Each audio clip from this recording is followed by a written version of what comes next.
In its most basic form, the term organoleptic means perceived by the senses, and the team here at Simply Organoleptic place the utmost importance on sight, smell and taste when crafting their premium wines. And you can find them right here in South Australia's renowned McLaren Vale.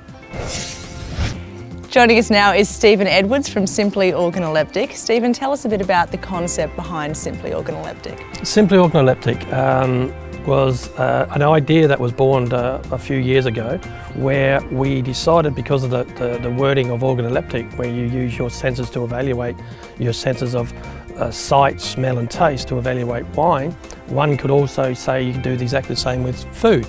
So that's where the organoleptic side and the concept came along with. That's great. And you also have an emphasis on British fare. Tell us a bit about this comfort food that you've prepared for us today. Over here we've got our ploughman's dish. Now this is a very much traditional British dish, in as far as that most of what's here is actually produced in-house. Our cod and chips is sourced from a third-generation fishmonger who produces it locally. Our gammon steak, which is also once again a traditional meal, is the meat itself, the gammon, is sourced from a local butcher, and he again is a UK emigrant who's brought his skills to Australia and showcases them in this particular dish. And then because of the coronation chicken, which was, considering this is the Queen's Jubilee, and this dish was first devised for her coronation 60 years ago.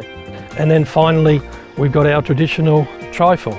The wines that we chose today to showcase was our sparkling Shiraz, which was under the Simply O label, and that is a very fruity driven wine, which all our wines are.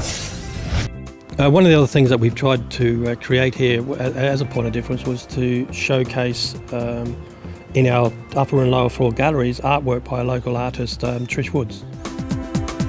Well, I've tasted some great food. Now I'm going to take home some wonderful wine and local produce. Doesn't get much better than that here in McLaren Vale. Thank you, Karen.